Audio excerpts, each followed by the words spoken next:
The other management practice is spraying. And spraying basically means you control ticks and mites by applying a acaricide on their body.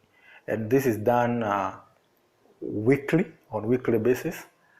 And the animal is being sprayed using a knapsack. Or in other cases, people use a piece of cloth to just spread the whole chemical on the top of the body. And the chemical must be able to spread along all the body parts. And there are major parts where the ticks likes hiding, especially the ears.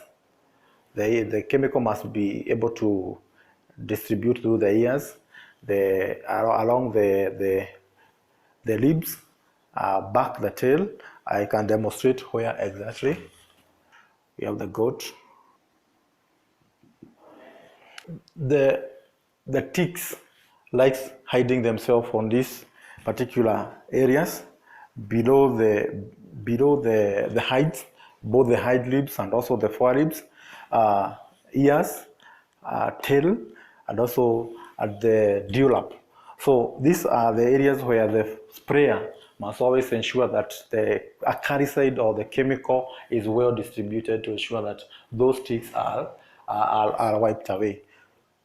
As the number of goat increases and the herd becomes bigger, it is advisable for the farmer now to do a dip, or what we call a goat dip. A goat dip basically means the animal we have a structure whereby this is the entrance. Then we have a basin sort of thing. It's filled with acaricide, and this is the exit. So the animal comes here. This is filled with the chemical. The chemical. This is the acaricide, and the animal comes here. They jump in, they swim, and the chemical is distributed on the whole body, and then the animal are out. This is a very effective way of controlling ticks and also mites, because the chemical is distributed on the whole body of the animal.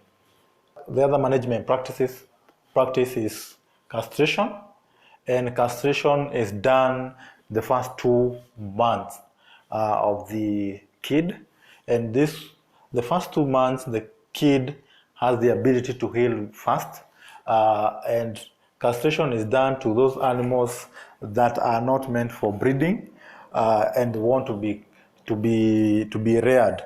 So to control inbreeding, castration is done, and also fattening the bucks.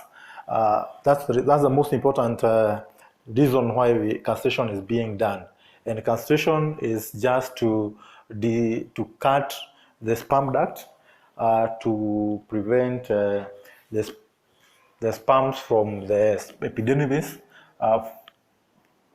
This one being our testicle, and this one being our epididymis. We have a tube or a duct that moves the sperm from the epididymis to the out. So castration basically means cutting off this sperm duct,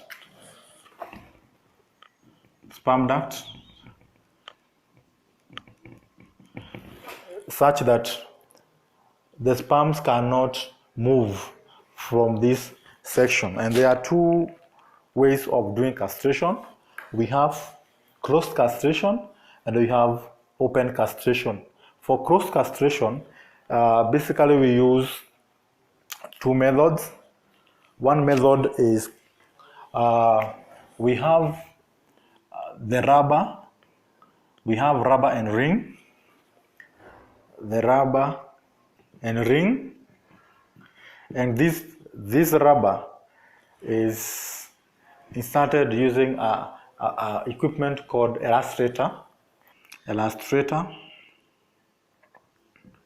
Now, how does this happen? If these are the testicles, the rubber is inserted here. And it squeezes it squeezes the sperm duct, and eventually there's no sperm that can pass through that particular section, and eventually the testis dies off because there's no blood that is going to that area. The other way to castrate is using an equipment called the badizo. The badizo is equipment which squeezes the sperm duct, and it cuts them. And to ensure that it is effective, the sperm duct is squeezed twice. The first one, you press the badizo, and to ensure that this one is effective, you do another one. So you do 2 presses to ensure that the sperm duct is completely cut.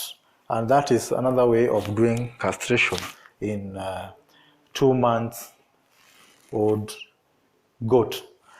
The other method for castration is open castration, but open castration is not advisable to be done by the farmers.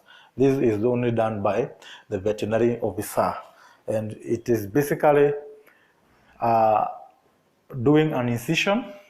If this is the testis, and we have the scrotum, you open using a sharp blade. You open the scrotum, which is the skin, and you cut the sperm duct. Then you remove the testes. This is also another way of castrating goats. But the most common is the first 2, the closed castration using the rubber ring and the illustrator. The open is not common in goats, but common in pigs and dogs. Another importance of castrating in male kids or bucks, it is fattening. It has been noted that it is in the male hormones, especially the testosterone.